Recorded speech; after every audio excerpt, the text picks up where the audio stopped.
Matt Carson will be the batter. Well, something's got to give. This is the whole ball of wax right here. Bases loaded, 2 down, 0-1 pitch. Carson with a hot smash into right field. The Indians win it. Their 10th walk-off win at home this year as Matt Carson's magical season continues. 7 for 9 as a Cleveland Indian, and he delivers here in the 11th inning as the Tribe wins it 2-1.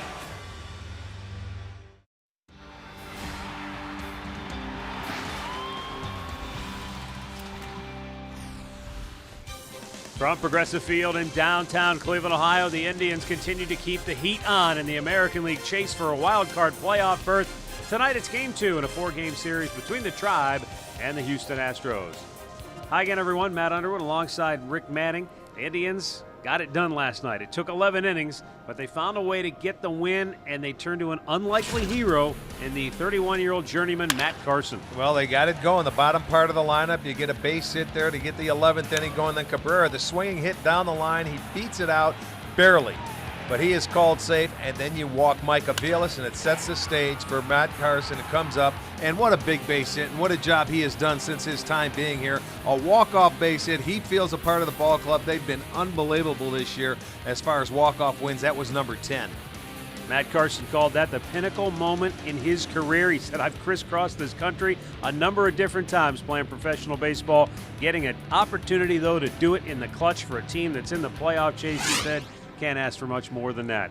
So that's the way it stacks up tonight. The Indians must continue to win to keep the heat on. When we come back, it's game time. Zach McAllister on the hill for the Indians here tonight.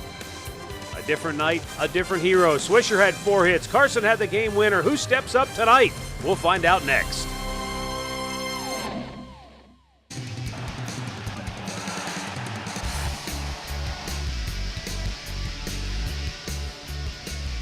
Ready for baseball tonight here in downtown Cleveland as the Indians take on the Houston Astros. Let's quickly look at Bo Porter's starting 9 for Houston. Jonathan Villar will lead it off, followed by Jose Altuve, who has hit in 7 straight games. Mark Krause will bat 3rd. Chris Carter in the cleanup spot. Trevor Crowe bats 5th. Brandon Laird getting the start at 3rd base. He'll hit 6th. J.D. Martinez in the lineup tonight, DHing and batting 7th. Carlos Corcoran will catch and bat 8th, and L.J. Hose batting 9th. Zach McAllister on the hill for the Tribe tonight, looking for his 9th win of the year. And his first pitch is up and away, ball 1. 82 degrees, our game time temperature. Breeze blowing out toward right and right center field. Popped into shallow left center. Bourne on the move. He dives and he makes the catch. Oh, a terrific effort for Michael Bourne, who winces as he gets back to his feet.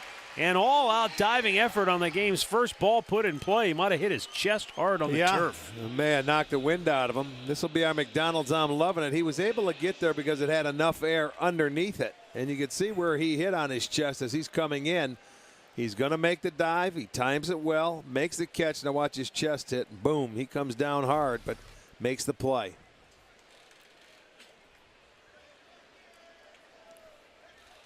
Don't hit another one out there. Give him a little minute to 20-second timeout. Yeah. 1 ball, 1 strike to count on Jose Altuve. During his 7-game hitting streak, he's batted 400. 1 for 5 last night. And he hits this one to first base. Nick Swisher fields it cleanly. 2 quick outs. Let's check out the Kia Indians defense behind the Zach attack tonight. It'll be Brantley in left, Bourne in center, Stubbs in right. Aviles at 3rd, Cabrera at short, Kipnis at 2nd, Swisher at 1st, Santana behind the plate. McAllister on the year, his 23rd start. He is 8-9, a 396. He started that game last Sunday in Chicago that had the 4.5-hour rain delay. Came out, pitched well. Got himself a win, 6 2/3 innings, 6 hits, and allowed just 1 run. They scored for him early in that game. He was a beneficiary of a lot of home run balls. Mark Krause batting with 2 down here in the first. Equaled his career high with 3 hits last night, including a pair of doubles. And a liner to first, and it's a quick 1-2-3 first inning. for Zach McAllister as the Astros go in order. The Indians are coming to bat. Let's take a look right now at Terry Francona's starting lineup for the Indians, brought to you by Progressive, making it easy to bundle your home and car insurance. Michael Bourne will lead it off, then Nick Swisher, who's hit in 9 straight, followed by Jason Kipnis. Carlos Santana batting cleanup. Ryan Rayburn, the DH, hits 5th. Asdrubal Cabrera at short will bat 6th. Then it's Michael Brantley, Mike Aviles, and Drew Stubbs. And 24-year-old Brett Oberhauser will be making the start. His 9th major league start. You can see his record 4-3 at 298 earned run average. He's done a nice job. 35 strikeouts over his last 8 starts, and he just started in the rotation July 31st, and it's been very good. Only 9 walks in 60 1/3 innings. His first time he will be facing the Indians.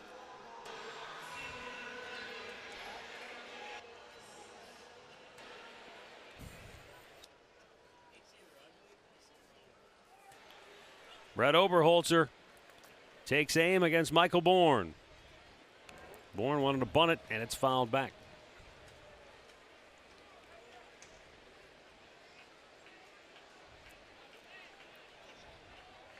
These two were traded for each other 2 years ago at the trading deadline. Brett Oberholzer, originally part of the Atlanta Braves organization. He went to the Astros, and Michael Bourne went to Atlanta.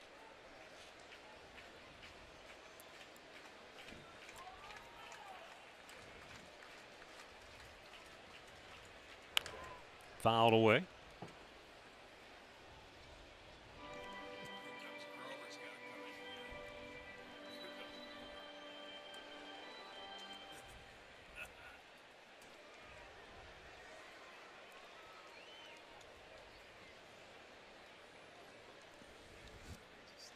Oberholzer looks in, and the 1-2 pitch.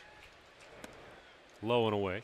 Ironically enough, Oberholzer, who grew up just outside of Philadelphia, was a huge fan of Michael Bourne when he was in the Phillies organization. Their paths crossed in spring training.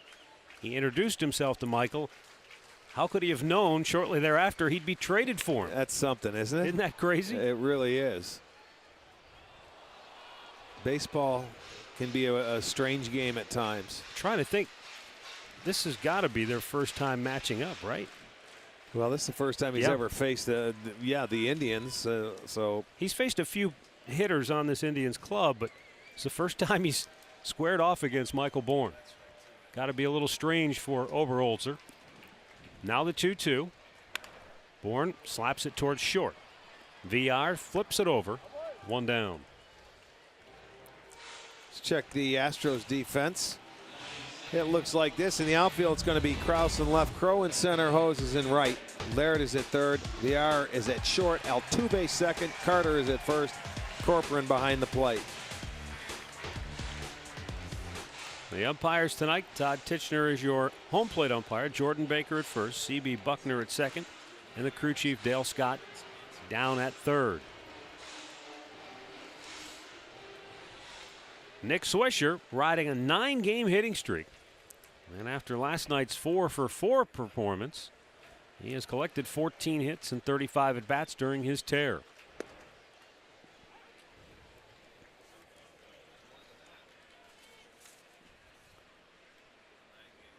Swisher batting .313 now in the month of September.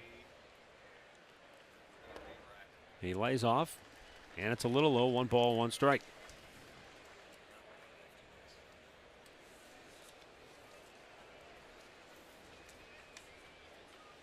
Swisher's double last night came in the first inning. Also had 3 singles. This one's bounced to short. VR takes his time, makes a good throw. 2 gone.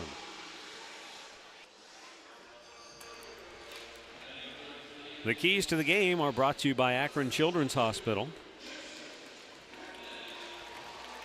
And for the Indians, looking for a September hero who will step in and pick them up tonight. Zach McAllister, try to command all of his pitches and really pick up where he left off against Chicago. Yeah, you'd like to see him do that. And you're right, offensively, it's got to be somebody different every night, and that's the way it has been for the Indians overall. Strike outside corner.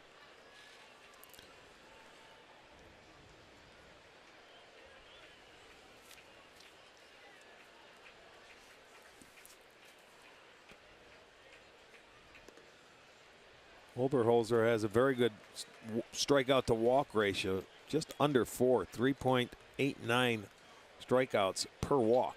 So he's around the plate. You figure you're going to get something decent to hit. Outside, 2 balls and a strike. This is that stretch that really continues for the Indians. They have seen a lot of left-handed pitchers, and Oberholzer the second of 3 lefties they'll see in this series. Yeah, they'll break it up tomorrow and throw a right-hander. Right back up the middle, but Villar is there behind the bag. He assists on all 3 putouts in the first, and we are scoreless after 1.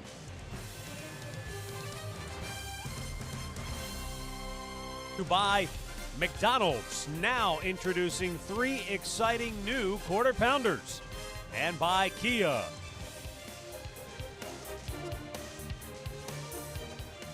Second inning, no score. Chris Carter will lead off for Houston. And McAllister goes right at him with a fastball for strike 1. Carter leads the Astros in home runs and runs batted in. 1 ball, 1 strike. Well, I was surprised he wasn't in that number 4 hole yesterday. Carter was hitting down in the 6th spot. He's a guy, he has 17 home runs on the road this year.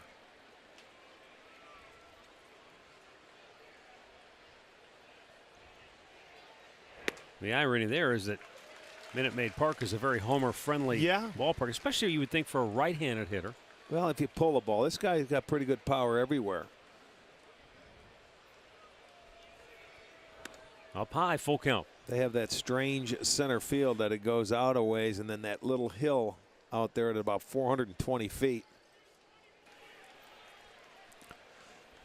called Taos Hill. And the payoff pitch broke his bat, and it's lined right at Cabrera. You can see a piece of the bat go flying on impact. 1 down. Injury report tonight brought to you by Elk & Elk, serious lawyers for serious injuries. Call 1-800-ELK-OHIO. Jose Iglesias was hit by a pitch. X-rays were negative on that left hand. He's listed as day-to-day. Meanwhile, Phil Koch, day-to-day, he's got some soreness in his business elbow. The interesting thing about the injury to Iglesias, you know, they brought Johnny Peralta back. They're working him out in the outfield, and he's really, I would think, an insurance policy. Oh, yeah, if this kid can play. He's going to play, but if he's banged up. Yeah, you never know. You have to wait and see what happens. He came out, I saw him get hit in the hand. It looked like obviously it did hurt, so you don't know how long it's going to take him. Big chopper to first base. Swisher backs up. Makes a good feed to McAllister. 2 down. Let's go downstairs and join Katie with him. She was following Justin Masterson, who before the game threw in the Indians bullpen here today. Katie, how'd he look? Oh, he looked very good, Matt. It was his first bullpen since dealing with this oblique injury. Terry Francona was very impressed with his command. Mickey Callaway said that he hit his delivery checkpoints better than he has since probably the All-Star break. He threw all his pitches, went 33 pitches. It all depends upon how he feels tomorrow, Matt. But best case scenario, Callaway said you could see him throw a simulated game on Monday or even 2 innings on Tuesday in the game. Nice. Well, my money's on Justin Masterson. He's worked very hard to come back. He wants so very badly to be part of this and to help the club any way he can. Well, you have to think when he came out of that game he did that they were smart enough to get him out quick enough where he didn't really pull something off that oblique. Well, yeah, I mean, more than he did. In other words, maybe he didn't blow it out. Right. He injured it. That ball's hit pretty well. Deep left field. Brantley's going to watch it leave. Brandon Laird, the younger brother of Gerald Laird, who we've seen for so many years in the American League at the catching position. Brandon Laird, an infielder, just hit his 4th home run of the season for the Astros. He was recalled on September the 8th, and he gives Houston a 1-0 lead with 2 down here in the 2nd inning. That's his 4th home run. Let's take a look at the pitch. Slider, breaking ball out over the plate. One of the few breaking balls that I've seen so far. Man, that one got out of here in a hurry. He went down and picked it up and shot it out of here. So Houston takes a 1-0 lead. And J.D. Martinez takes a strike.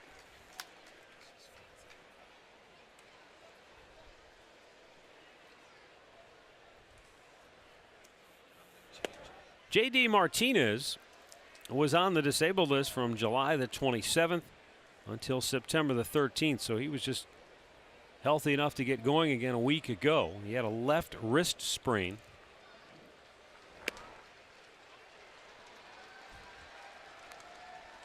And the count now 2-1 for McAllister.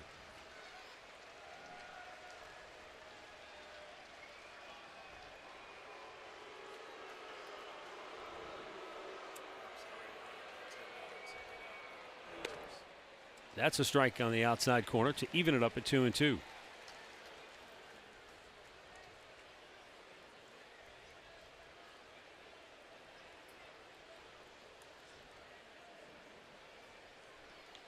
Way outside and a full count. Well, the one thing they've been trying to get McAllister to do, a lot what they tried to get Jimenez to do is pitch inside. Keep these guys honest in there.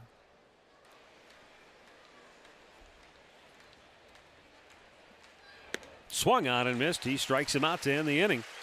But Brandon Laird with a pretty good bolt as the Astros in front 1-0. The owner suite is now available free on iPhone and iPad. You can build your stadium and make the decisions to guide your team to the World Series. Download MLB Ballpark Empire free today. Bottom of the second inning, Carlos Santana will lead off for the Tribe, followed by Ryan Rayburn and then Asdrubal Cabrera. All three putouts in the first inning went 6-3 for the Indians. Bourne, Swisher, and Kipnis all grounded to short. Now Santana. And Brett Oberholzer with a fastball in for strike one.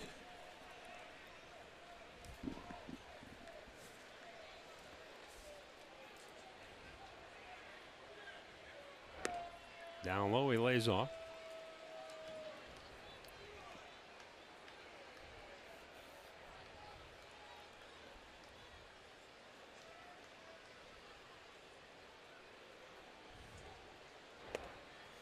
Good pitch, drops it in for a strike, and he gets ahead 1-2.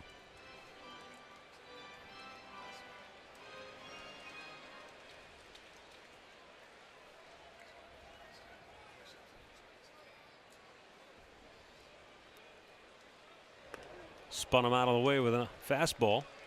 That'll even the count at 2-2. Again, not overpowering. So that's what he has to do. He has to show those hitters inside to move them back.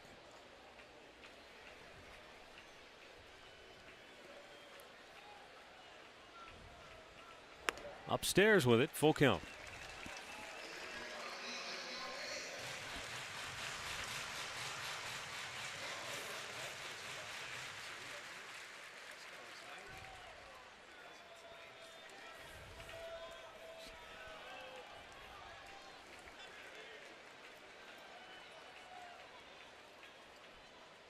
Payoff pitch, line to right field, a base hit for Santana. How pretty was that swing on a 3-2 count? They're playing him over the shift for a right-handed batter.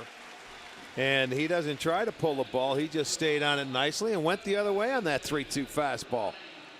It was up a little bit, but that's the perfect swing for that pitch right there. Indians get their first hit. That will bring up Ryan Rayburn.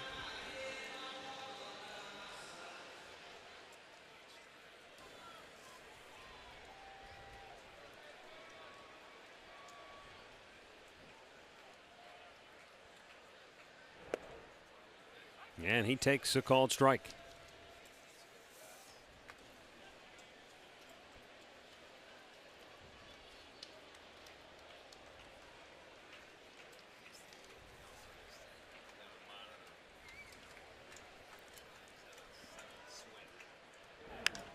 Pops him straight up. Hose, the right fielder, is in, and he makes the catch one away.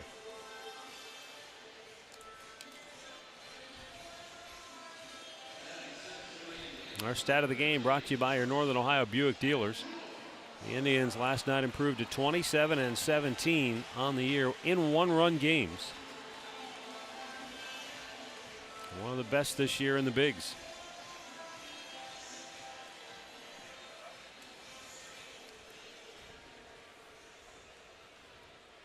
Brings up his Drupal Cabrera.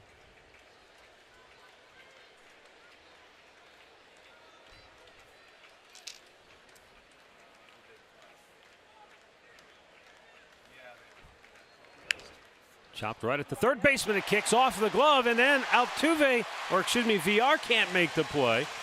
And the Indians have 2 on with 1 out. So Laird couldn't corral it, and then it looked like VR was going to maybe make a play on it. Neither of them could, and the Indians have 2 on with 1 out. Well, that's a double play ball that his glove fell off. I mean, a routine double play. He gets a nice hop right here. He started to come in on it, and then there goes the glove, and it deflects over to VR, and he tried to rush it.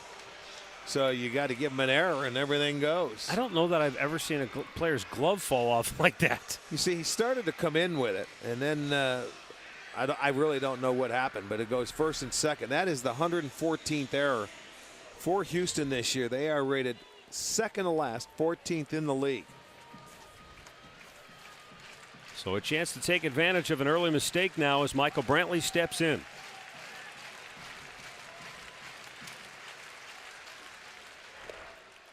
Oberholzer goes with an off-speed pitch for strike 1. Yeah, you get the extra out in the inning, take advantage. Michael Brantley has hit in 4 straight games, going 6 for 15.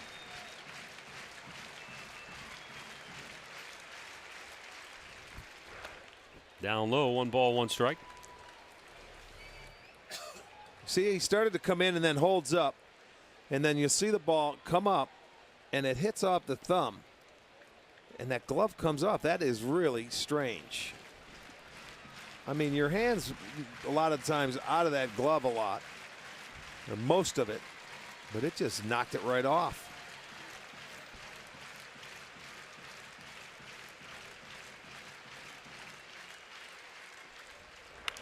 Brantley fouls one out of play, and a count of ball and 2 strikes.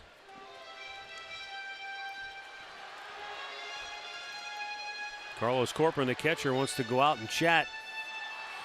You see the numbers for Brantley with runners in scoring position. He has been one of their most consistent run producers from that standpoint this year. Yeah, that way, and with 2 outs. He's been very good. He's driven in 64 runs this year, and he has hit.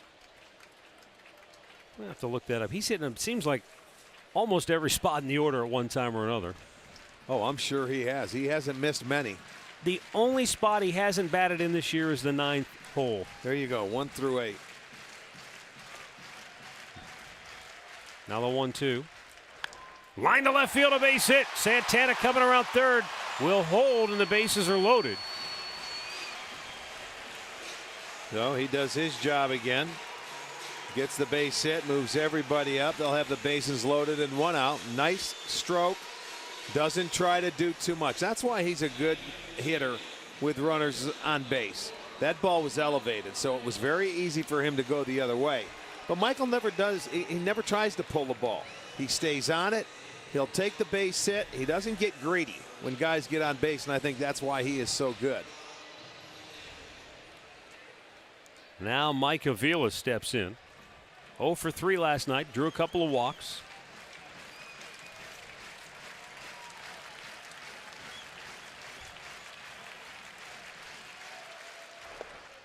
Takes the first pitch strike.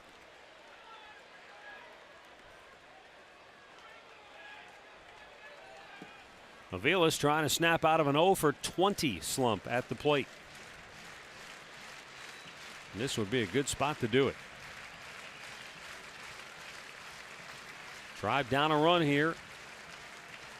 Bottom of the 2nd. Line to third. It's knocked down by Laird. He's going to tag Cabrera out, but the Indians have tied the game. And with 2 down, they've got runners at first and second base. Avilas picks up RBI number 42 on the year. Well, the second double play ball he had, he doesn't come up clean with it. So the Indians really catch a break. I mean, Avilas hit that ball hard. I don't know if he got leather on it. That hit him in the bare hand. But I'll tell you what, the Indians score, and there's nothing you can do. Cabrera's got to get down, and he tags him out. So they come back, they answer that 1 run. It's 1-1, but there are 2 outs now. He's had his glove knocked off, and he almost had his bare hand knocked off there. 2 on, 2 out. Tribe has tied the game. Now Drew Stubbs to the plate.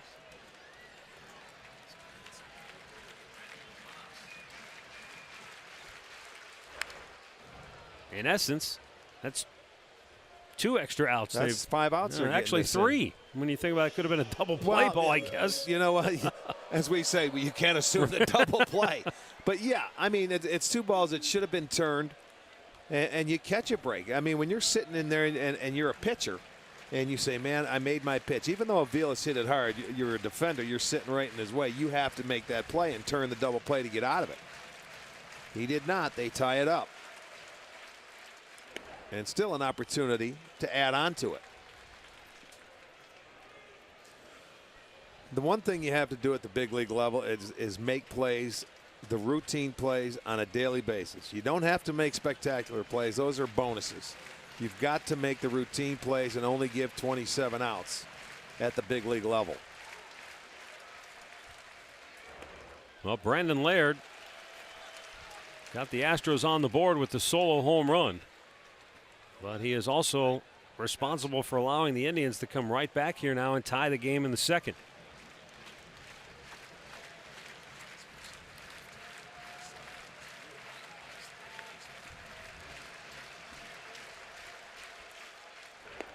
Stubbs is swinging a miss, and it's 2-2.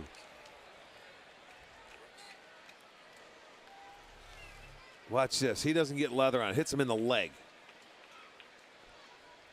He never even got leather on that ball. Got in front of it, though. Well, that's the bonus. That's the. You're right. They got an out. Knock it down. Now the 2-2 pitch. Stubbs strikes out. The inning is over. But the Indians tie the game 1-1 after 2.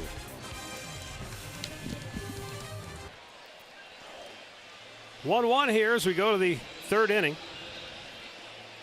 Carlos Corpora and L.J. Hose, Jonathan Villar will lead off, or will hit for the Astros here in the 3rd. Matt Underwood, Rick Manning with you, joined now by former Indians outfielder Corey Snyder. In town, part of the Indians Alumni Ambassador Program. Great to have you back. How you doing? Good, doing real good. Great your to be season here. finished up with the Mariners organization. We How'd finished. that go? Went good. You know, we had a lot of young kids this year, but overall I think it went good. And we got, I don't know, 3 or 4 of the guys, maybe 5 in the big leagues now. So it's nice, and you know, fielders and also pitchers. So it's been really good. I mean, that's the goal when you're down there in the minor leagues. You're managing, you're coaching these guys, is to get to the big leagues, right? They may only be there for a while. That's a good thing and the bad thing for us, right? Because if they're doing really good, we lose them. So, but that's kind of what our job is, and it's kind of fun to see the guys, you know, do better, move on, and you know, make the big league. So it's kind of fun for everybody. Carlos Corcoran taking a called strike. Obviously, you're busy during the summer, so you don't get a chance really to follow the Indians and what they're doing. It's been an exciting summer here in Cleveland.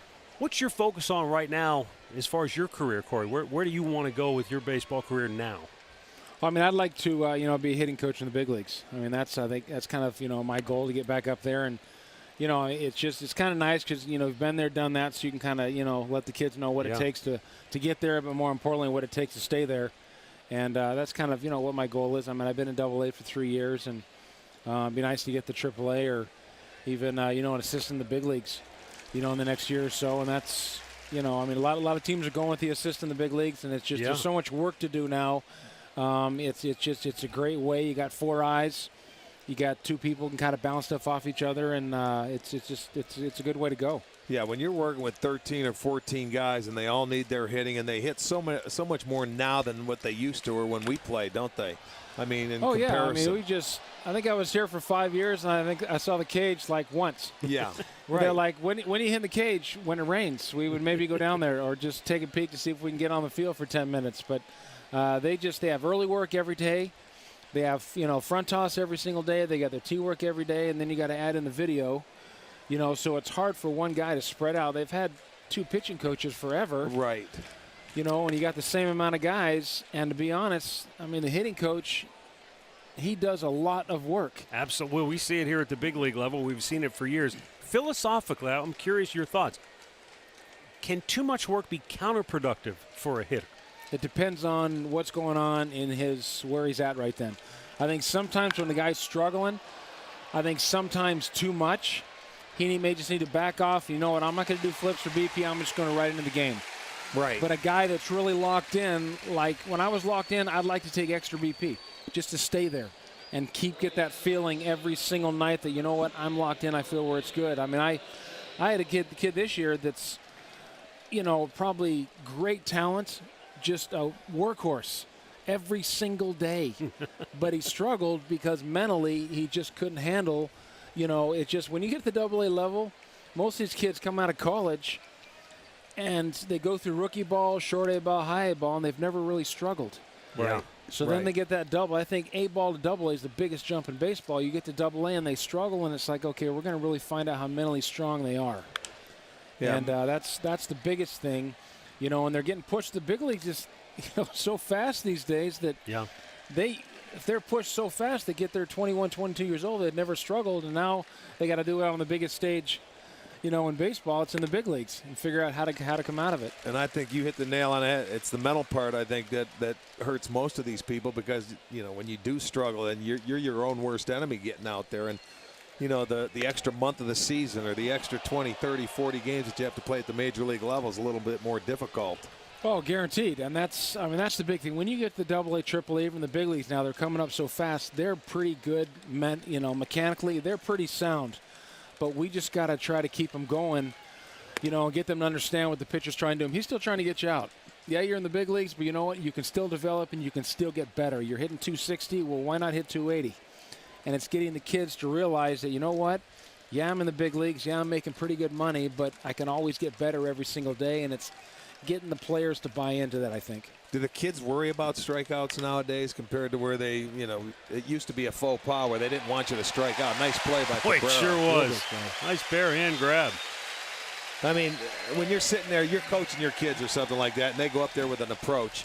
Is there times when you get runners on base, you say, hey, cut your swing down. Let's put the ball in play. Let's move runners. Let's try and get a run in. Oh, yeah, that's the approach you got to have. I mean, it just, you can look at stat after stat that, you know, when a player puts the ball in play, his average goes up 50 to 60 points.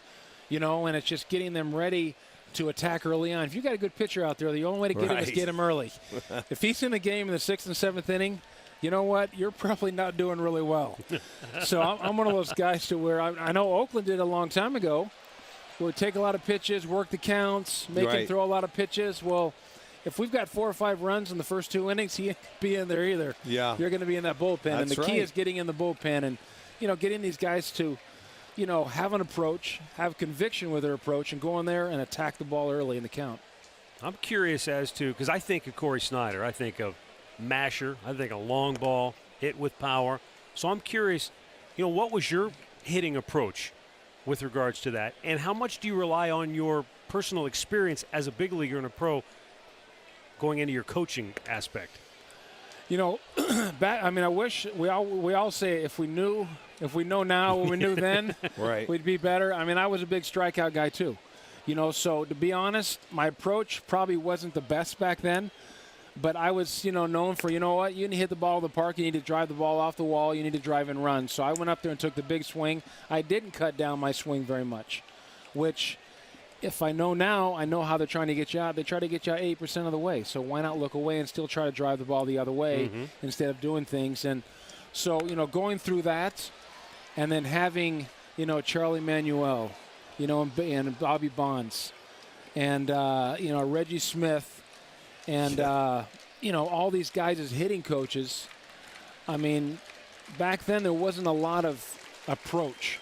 It was just, you know, get the head from here out there to the contact point and drive the ball. Okay, hard, don't worry about it. Just hit it hard. But now there's so much more into it. I think sometimes there's so much video, it's almost too much. All right, hold that thought. We'll continue with Corey Snyder right after this timeout. We got a 1-1 ball game here in Cleveland.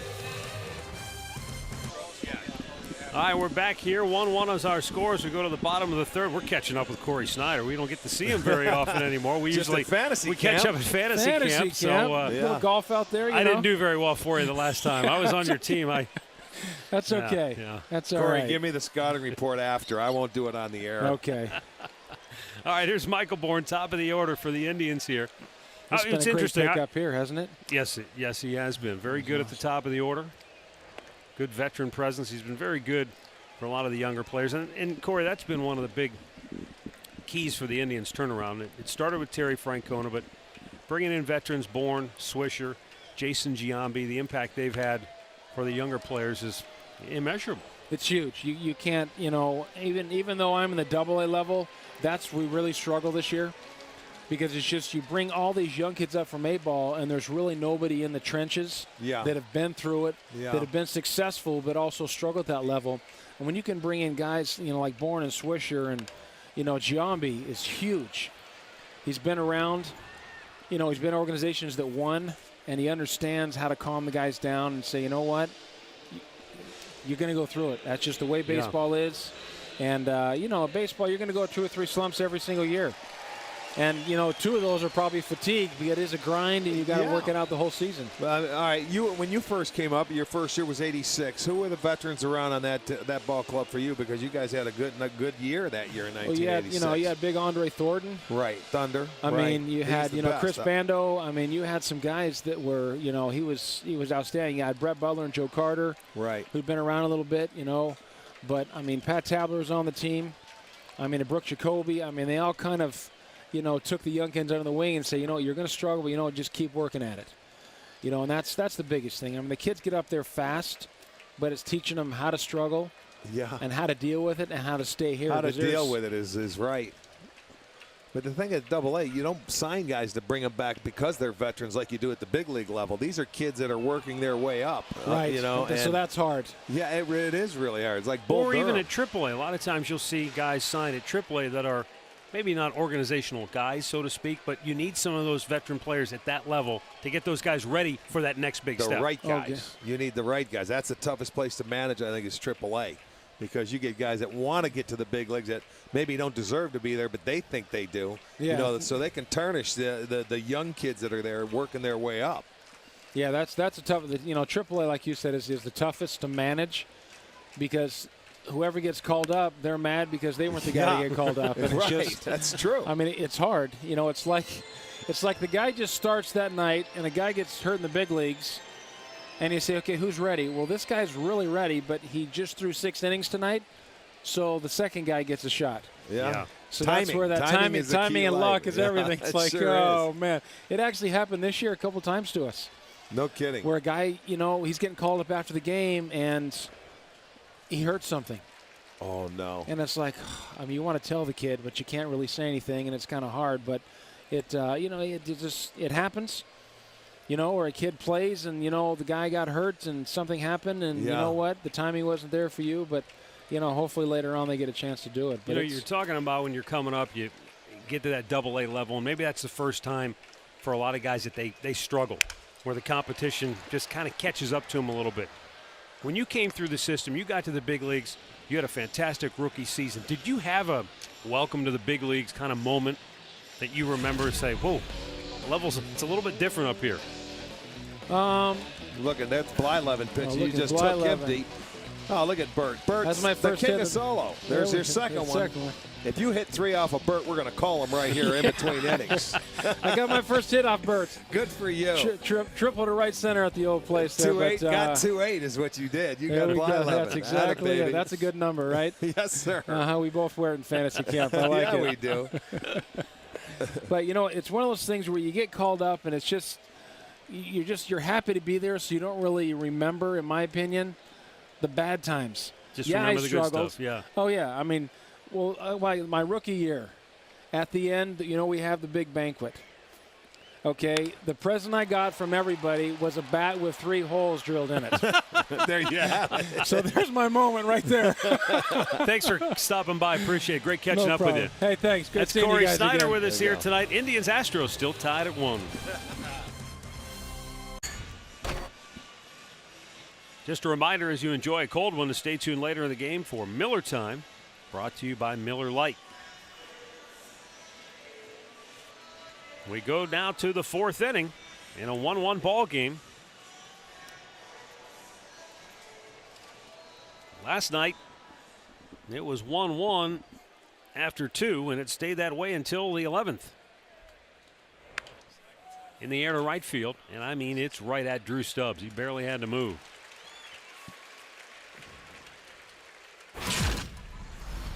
Our great clip of the game from last night. Ubaldo Jimenez with another gem. He just continues to go out and pitch very well, very confident. Well, and you know what? It's almost like now he's been doing it so consistently. You expect that every time he goes out. Boom, boom, boom. No walks, 8 punch outs. I mean, or 9 punch outs. He just continues to roll. He's been on a very nice roll. Well, I think too, Rick, with Ubaldo, yeah, you expect it. You want to see it every time out. It's not. He's going to have a as everybody a does. Bad game here or there. But at least now, if and when he does, at least now he has the baseline to know where to get back to. I think mechanically, the last couple of years, he didn't know where that baseline was. He was searching for it, trying to find it. Now he knows mechanically where he needs to be, and that's why he's been able to consistently do it. He doesn't try to power his way through it like he used to as well. You know, it used to be fastball, and it'd be all over the place, and he would fall behind. But no, I understand. He knows he's got a resort point where he can go back and get himself back into a nice little groove. McAllister, he has made a number of those pitches tonight that, I mean, if they're balls, he's not missing by much. No, they're not missing. You're right, but they're not called. He's had 5 full counts on the last 11 hitters. There's a pitch. That's a good one.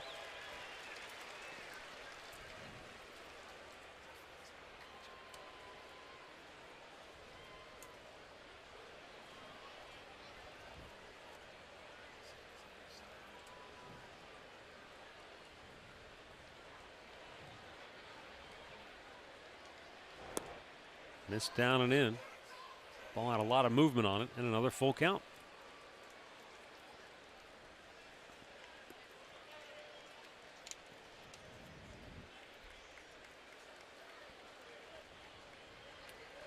Swung out and missed. McAllister comes back and strikes him out. His 3rd K of the night, 2 down in the 4th inning.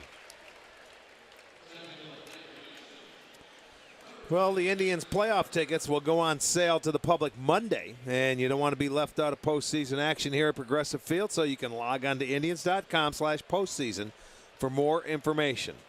So for the public, Monday on sale.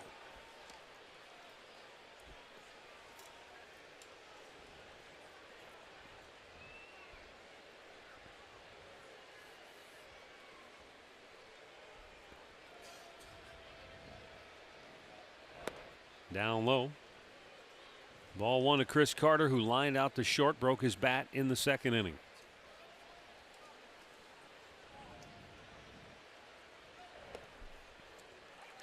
That'll even the count at 1-1.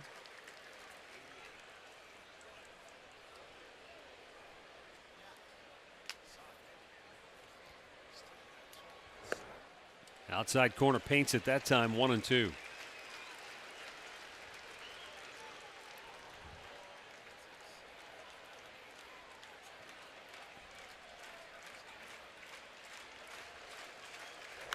Fouled right back.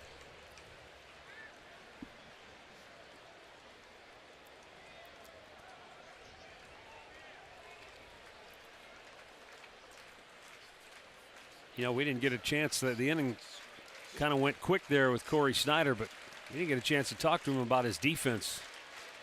But he was a tremendous outfielder with a great throwing arm. He was a heck of a shortstop. Well, that's when he right, first came up. Yeah, I'm telling you, he could play shortstop, and then he went to the outfield, and he had such an outrageous arm, you couldn't run on him. I mean, he could throw you out from right field in the drop of a hat. But he was an all-around really good athlete. 2-2 pitch. Hit pretty well to center field. Bourne racing back on a dead sprint. Ball's over his head. Hits the wall, takes a crazy carom. Carter's going to go for 3. He'll easily make it for a 2-out triple. That ball hit the single panel of that wall in straightaway center field that angles back towards left. And that's exactly where that ball hit. And it forced Michael Bourne into a dead sprint trying to catch it. Well, I'll tell you what, he's lucky the ball stayed in the park where the location of that was, and to the hitter, he threw it too. This guy has great power, and that was a high fastball that he just smoked to center field. There are 2 outs, so the triple doesn't hurt you as much, but he goes cruising into third. His second triple this year. And now up comes Trevor Crowe, who bounced out to first his first time up. Crowe 0 for 6 now in the series. And McAllister goes right at him with a fastball, strike 1.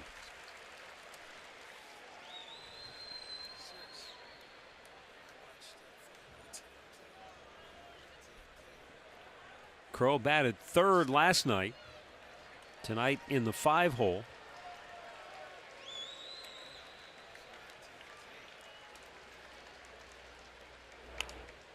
Popped him up. Cabrera's there. And McAllister's out of trouble. The 2-out triple does no damage and will go to the bottom of the 4th. Still tied at 1. Right now on FoxSportsOhio.com. Pick a nickname for the new Goon Squad member, Matt Carson. Willis McGahee says he's 100%. And what does Scott Fujita have to say to Trent Richardson? Get complete coverage of all today's action involving Ohio sports on FoxSportsOhio.com.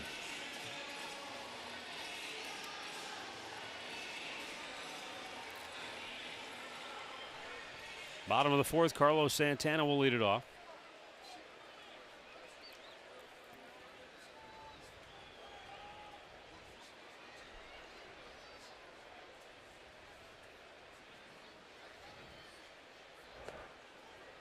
Breaking ball in there for a strike.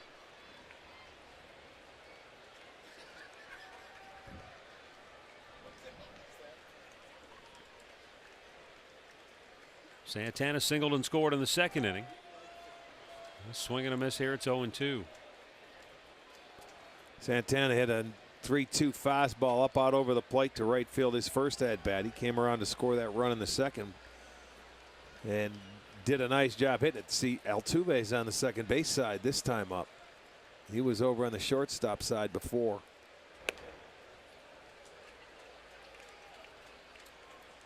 Unless he grows another 10 feet, it wouldn't have mattered which side he was playing on. You're absolutely That ball right. Santana hit.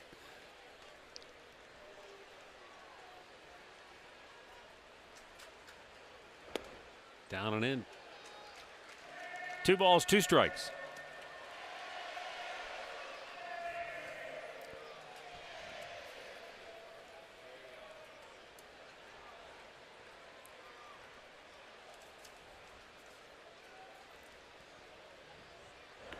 Santana chased one, and he strikes out.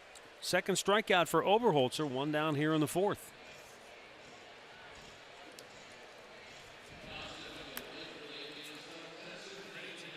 Our Firestone Complete Auto Care Extra Mile Index. Against teams who are below the 500 mark, the Indians have gone 47-18 this year.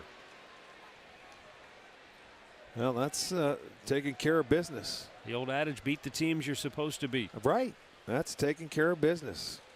The bottom line after a 162 game schedule is how many wins did you have? They don't ask who you played and how you got there because everybody plays the same. Well, Rayburn couldn't hold up, so he will fall behind 0-1.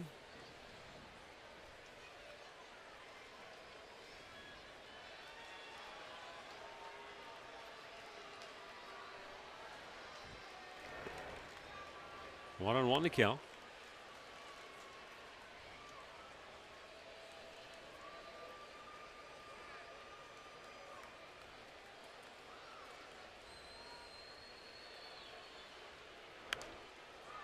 Pop back and out of play.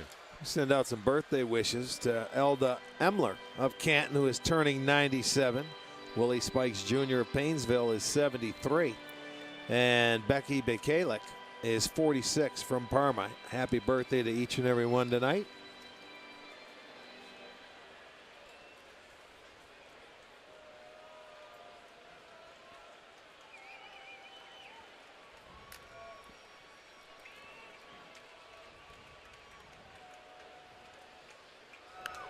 Ryan Rayburn shoots one right back over the screen. 1 ball, 2 strikes with 1 out here in the bottom of the 4th. Indians Astros tied 1-1. Tampa Bay leads Baltimore 3-0. They're in the 3rd down in St. Pete. Texas at Kansas City. They're due to get underway in about 5 minutes. Missed inside, 2-2.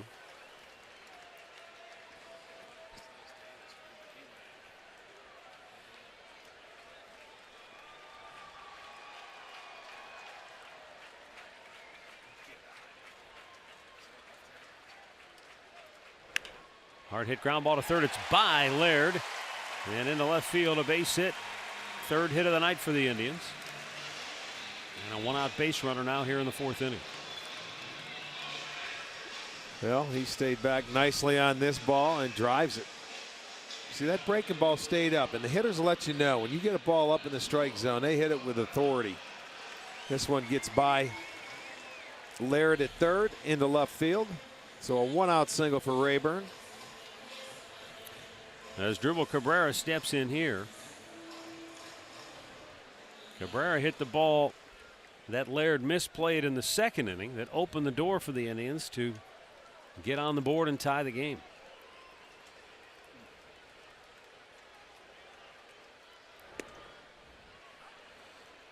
I'll tell you one thing, Oberholzer is 13 out of 15 first pitch strikes. He doesn't mess around. He gets ahead of you. 37 out of 55 in all for strikes, so he hasn't thrown many that have not been somewhere in the zone, but not many in the middle of the plate. That's for certain. He works the edge as well.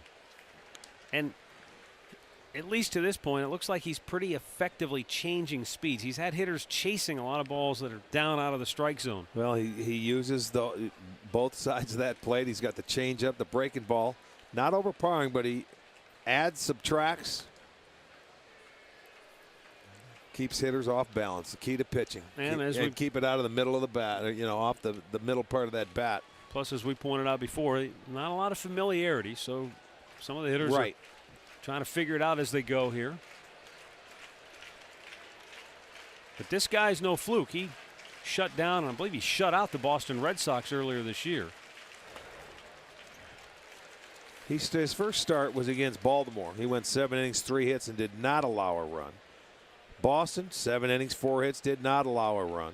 And he had Seattle, 9 innings, 4 hits, did not allow a run. So, yeah, he can get inside your head as a hitter, keep you off balance. Just 2 starts ago against Oakland, 6 innings, only 1 run allowed. So, yeah, he's faced some good lineups and had good success.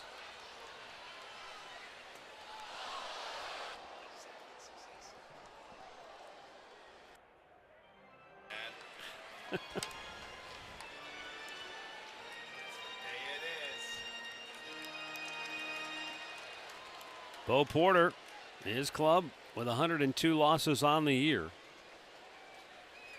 They've lost 6 straight coming into tonight's action. Indians have won 3 out of 4 against the Stros on the year. Well, last night Houston gave them all they wanted, and here again tonight. It's a 1-1 game in the 4th. 2-2. Full count. Bo Porter said after last night's game, it's one thing when the other team beats you. He felt like they beat themselves last night with some of the mental mistakes they made and some of the poor at-bats they had, bunting with 2 outs and runners on base. Right. They were throwing out 3 different bases. He's right. That's what happens with a young team. Rayburn not running, and the 3-2 pitch fouled away. Well, you're not going to run with Rayburn because of that sore heel. That's why he's DHing tonight, so he'll stay put. Re-aggravated that injury on the final game in Kansas City. But back in there tonight. But as Rick said, only DHing.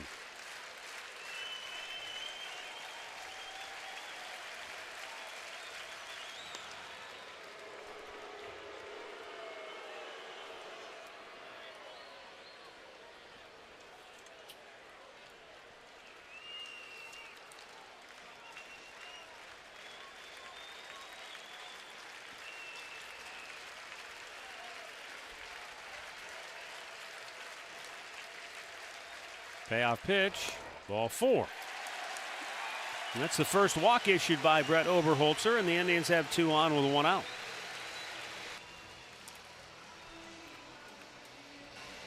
Time now to take a look at tonight's trivia question, brought to you by AT&T.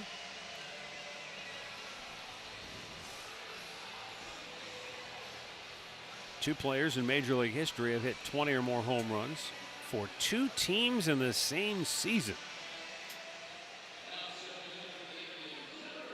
We'll have the answer coming up later in the game.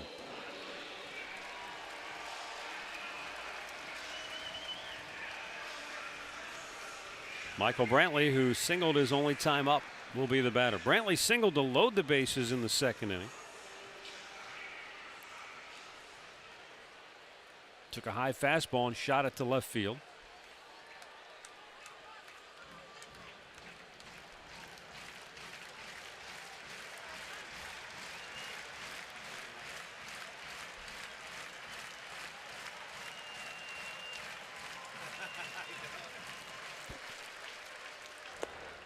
A little bit low, ball 1.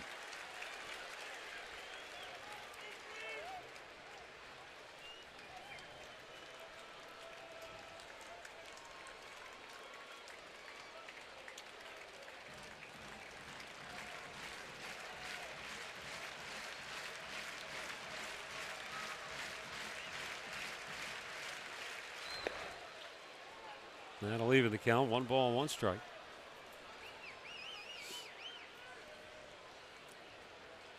Second straight time that Brantley has come up with runners at 1st and 2nd and 1 out. Last time he got his base hit, but they couldn't score him because it was in left field and hit right at him.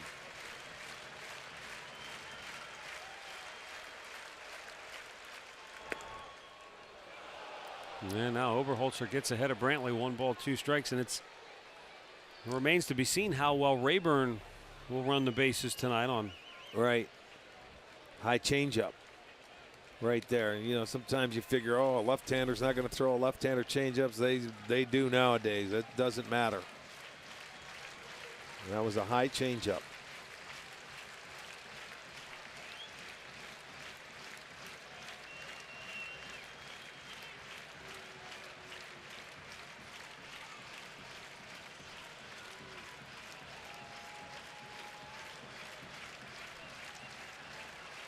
Now the 1-2. A little bit outside. 2 balls and 2 strikes. Good pitch. And he laid off of it. This is a tough one. I'm saying it's a good pitch. Not that it was a strike, that he didn't swing at it. Because that's a tough one. A lot of lefties you'll see go after that ball. 2-2 delivery. Brantley pulls it to 1st. They'll go to 2nd. They throw it into left field. Coming around 3rd, Rayburn slides in safely. The Indians score. They go ahead run. Ball gets away. Everybody advances. So Indians now at 2nd and 3rd. Still only 1 out as the Astros self-destruct here in the 4th. Well, it's going to be their 2nd and 3rd error of the game. I mean, at first base, Carter, he could have went to first base and taken it. He decides to go to 2nd. That's okay. He had time, but he airmails the shortstop into left field. And then this makes the throw into home plate. It hits the runner. It kicks around, so everybody else moves up. And boy, oh boy, what a nightmare. That's 3 errors on the night now for Houston. The Indians will certainly thank him. See, Brantley, once he saw the ball get by the catcher, he took off down to 2nd. Now the Astros bring the infield in. And Mike Avila's the batter. Avila's picked up the RBI in the 2nd inning.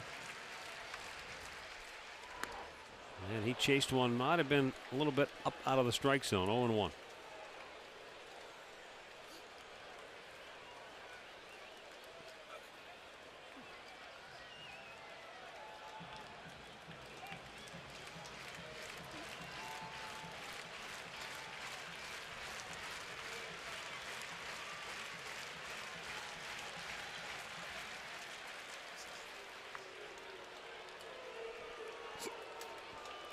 You wonder, Rick, as a pitcher, how long you can hold your emotions in check when your defense has committed 3 errors and another ball that Laird had in that second inning. It wasn't an error, but could have been a double play ball that he misplayed. Yeah, right. You just have to focus, man.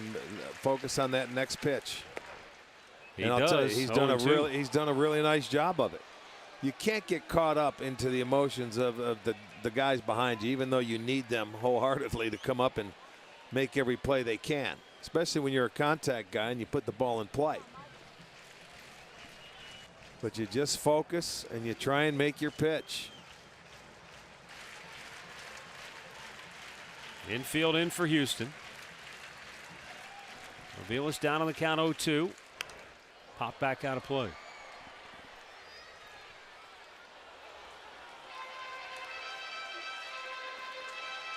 You know, errors are part of the game. They're going to happen, but you gotta learn sooner or later that once you make a couple of them, you've got to tighten the reins a little bit. And you got to.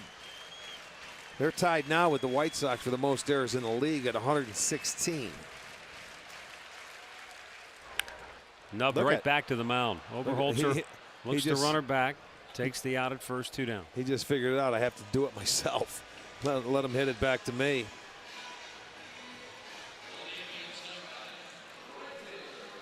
So with 2 down, Drew Stubbs will be coming up. Stubbs struck out his first time up.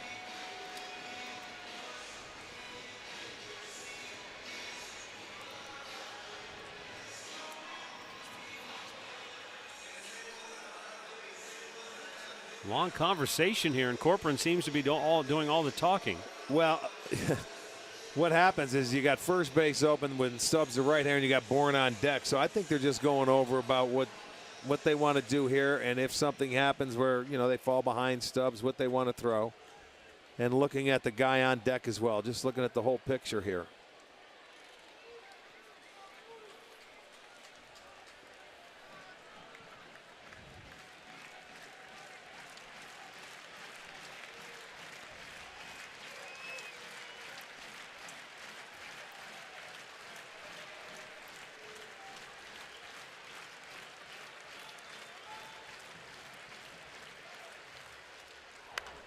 Popped up out of play.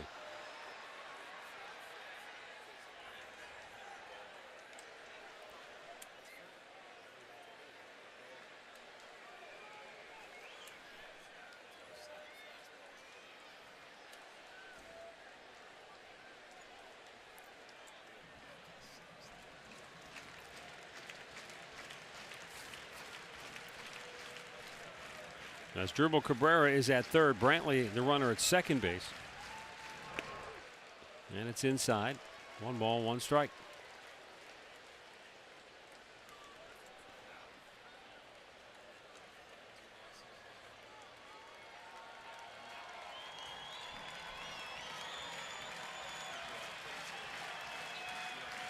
There you get a look at the runners as the Indians have taken a 2-1 lead. Looking for more here if Stubbs can come through with a 2-out hit. Outside, 2 balls and a strike. See, now he's just trying to stay out of the middle and change speeds. Went inside fastball, outside changeup. He's made 30 pitches in this inning, and certainly his defense has not helped him. He should be off on the bench, relaxing. Nice changeup. And the count 2-2. And he went inside with this changeup. So he went changeup away, come back, changeup in. Right there, Stubbs thought it was a fastball. And that's the pitch he got him on his last at-bat to strike him out was the fastball in. So he was thinking he was getting another one there and pulled the string. Good pitch.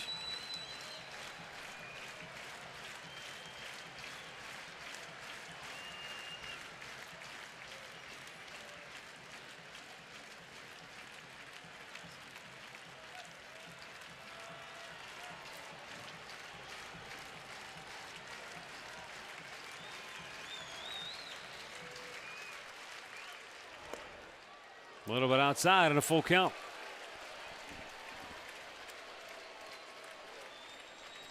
Michael Bourne would be next.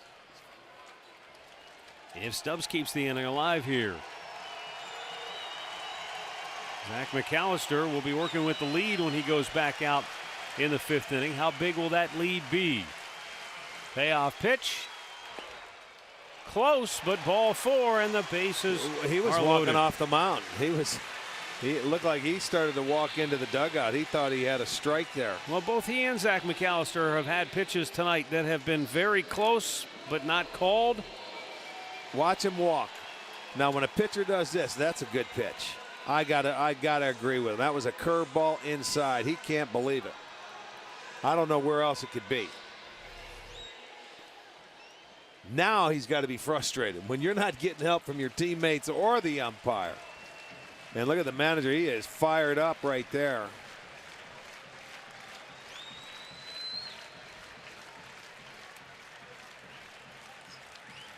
All right, Michael Bourne, the batter, with a chance to do some 2-out damage here. Bases loaded.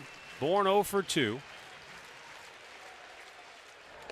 And that's outside ball 1.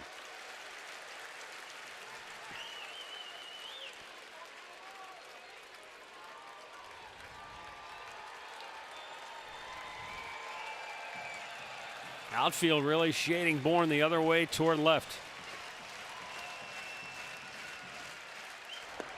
Outside 2-0.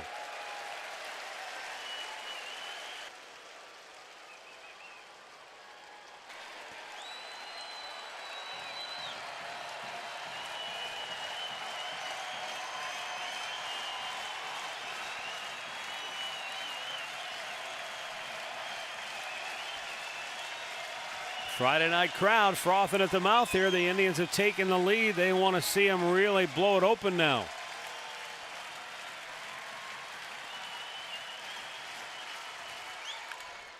Right at the second baseman. And the inning is over. Tribe leaves them loaded, but they take the lead 2-1. Cleveland Indians baseball is brought to you by the wireless receiver only from AT&T Uverse. Rethink possible. And by your local Toyota dealers. Toyota, let's go places.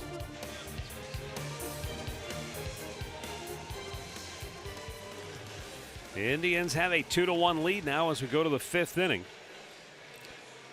Brandon Laird, J.D. Martinez, and Carlos Corcoran due up for Houston. Laird homered for the Astros' only run of the night back in the 2nd inning. That homer came off a slider down out over the plate.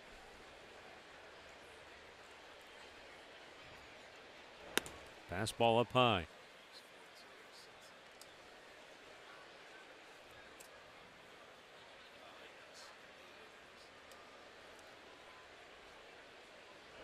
Chased the same pitch. 1-1.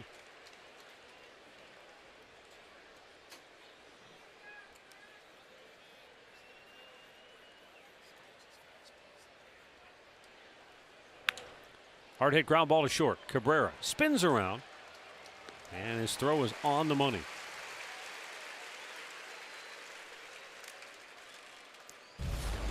Our AT&T Uverse Rewind. Baseball can be a humbling game.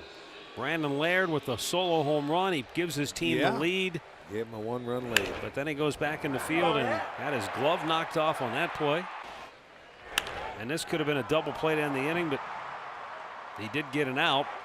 So the plus minus you're saying is even. He drove in one and let one in with a couple of plays. That's hit pretty well in the gap left center field. Brantley over to cut it off. And Martinez aboard with a 1-out single.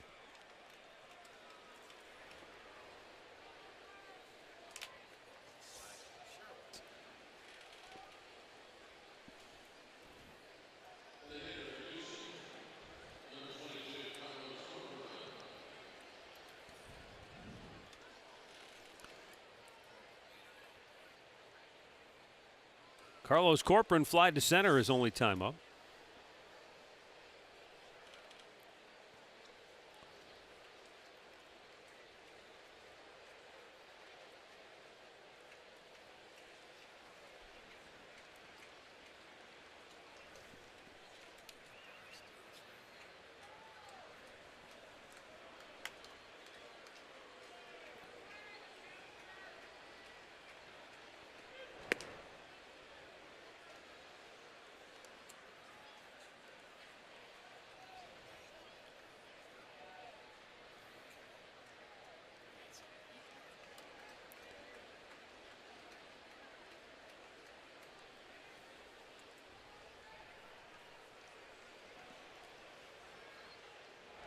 Upstairs with it. 2 balls, no strikes.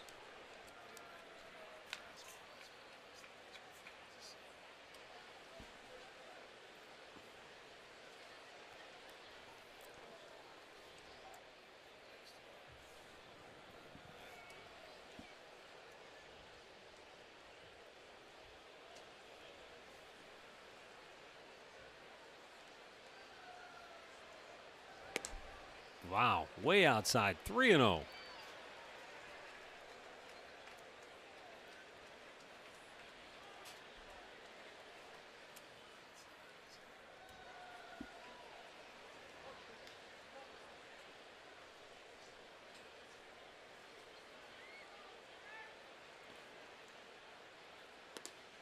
He walks him on 4 pitches. And now the Astros right back in business with 2 on and 1 out. And L.J. Hose will be the batter. First walk by McAllister. And that'll bring out Mickey Callaway. Yeah, he wasn't close there after the single.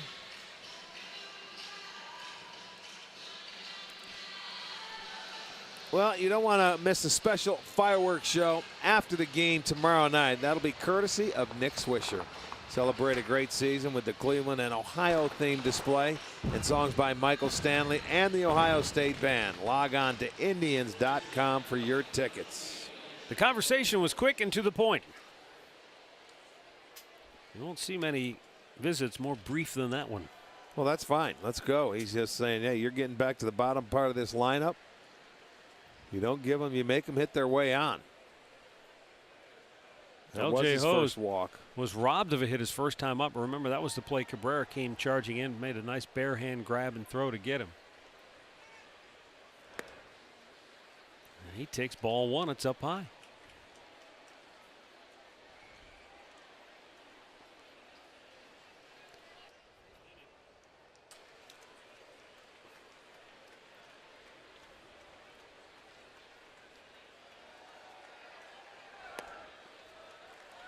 And he is 2-0 now to the number 9 hitter. So it's 6 straight now by McAllister. Bullpen phone is ringing. They'll be scrambling and getting into action here in a hurry.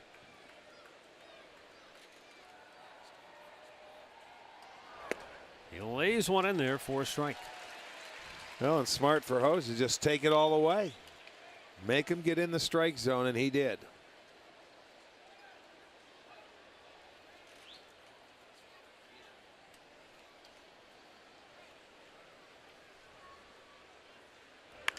Line right back up the middle into center field. Coming around third, J.D. Martinez will be held as Bourne got off a good throw. Perfect throw to the plate by Michael Bourne. But the Astros have now loaded the bases with 1 out here in the 5th inning. Well, you got to come right back when you fall behind, guys. He throws him a fastball to rope, and he does. Right back up the middle. So McAllister now losing command. They have the bases loaded. Just 1 out. Yeah, you almost have to hold him up. Bourne made a nice throw coming in on 1 hop there to Santana. Probably would have been a dead duck if he sent him. Rich Hill, Brian Shaw getting loose in the Indians bullpen. Jonathan Villar, the batter, 0 for 2. He has flied out, struck out tonight. And McAllister misses up high, ball 1. Just over 70 pitches tonight for Zach. Again, he's been off, for me, predominantly fastballs. He hasn't proven he could throw his breaking ball for a strike. Could be 2 here. Kipnis to Cabrera, kicks the bag, throw to first, got him! An inning-ending double play. Kipnis and Cabrera bail out McAllister, and the Tribe gets out of trouble here in the 5th. They still lead it 2-1. Now Zach McAllister, lots of high fives in that dugout. As the Indians got out of a big jam there, bases loaded, 1 out, the double play ball, and the Tribe maintains a 2-1 lead.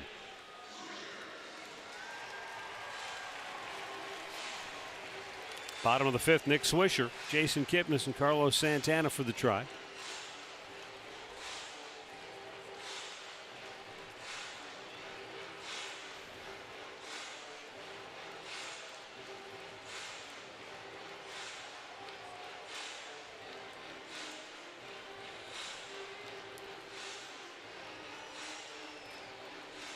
Swisher has grounded out to short both times up tonight. Came in riding a 9-game hitting streak.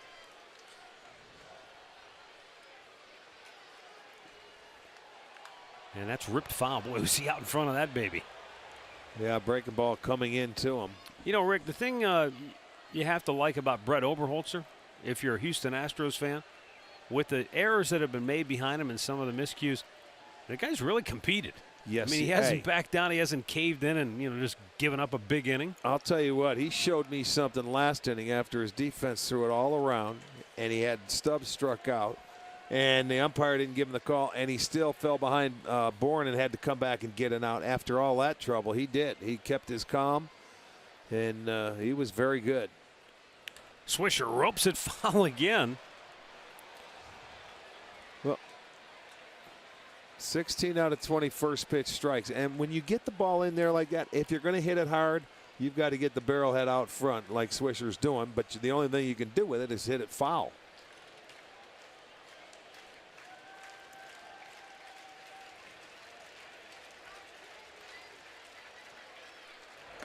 Up and in, spun him out of the way.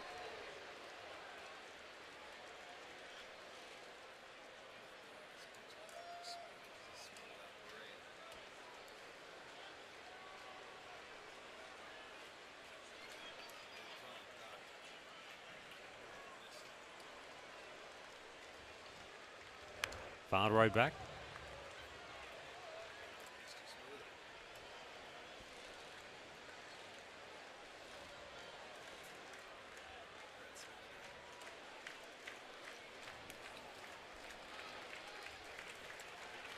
So 2 balls, 2 strikes as Swisher leads off the bottom of the 5th inning here.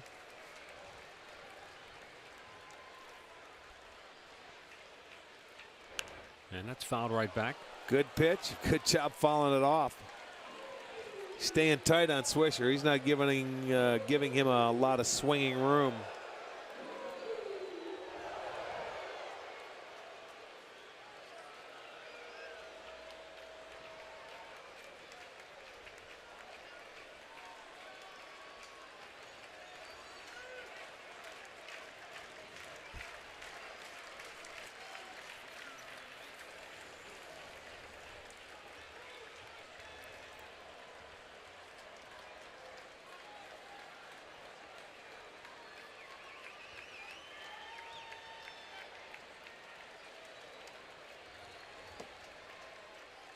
Oberholzer delivers, and Swisher hits it high in the air to right field, where L.J. Hose will make the catch, 1 away.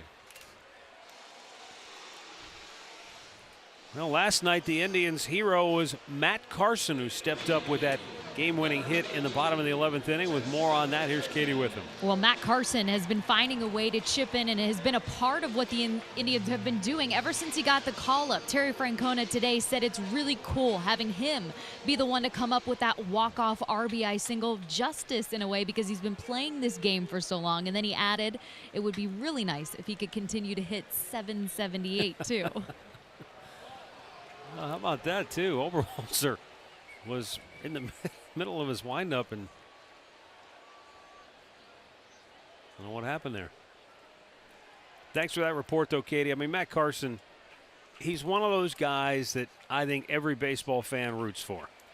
How can't you? When you've played that long and you just continue to bring it every year, and you finally get an opportunity like this and to take advantage of it, make the most of it, which is exactly what he's done. How can't you root for a guy like this? Yeah, you know what? He's done a great job since being here. He gets a start last Sunday against Chris Sale, and what's he do? Gets a base hit to give the Indians a lead. Second at bat, goes deep, takes him to right center field. You know, getting the opportunity, that's the whole deal. Then gets the game winner last night. You know, you got to be at the right situation, the right time, and you know, good for him that it worked out. As you mentioned, he said it was his pinnacle in his big league career, so hopefully it can continue for him. Well, Katie and I were talking before the ball game, and you know, the interesting thing about Carson too is, you know, if you just went strictly by the numbers, he probably wasn't, you know, a guy necessarily on the fast track to get a call up, but because of the player he was on and off the field, the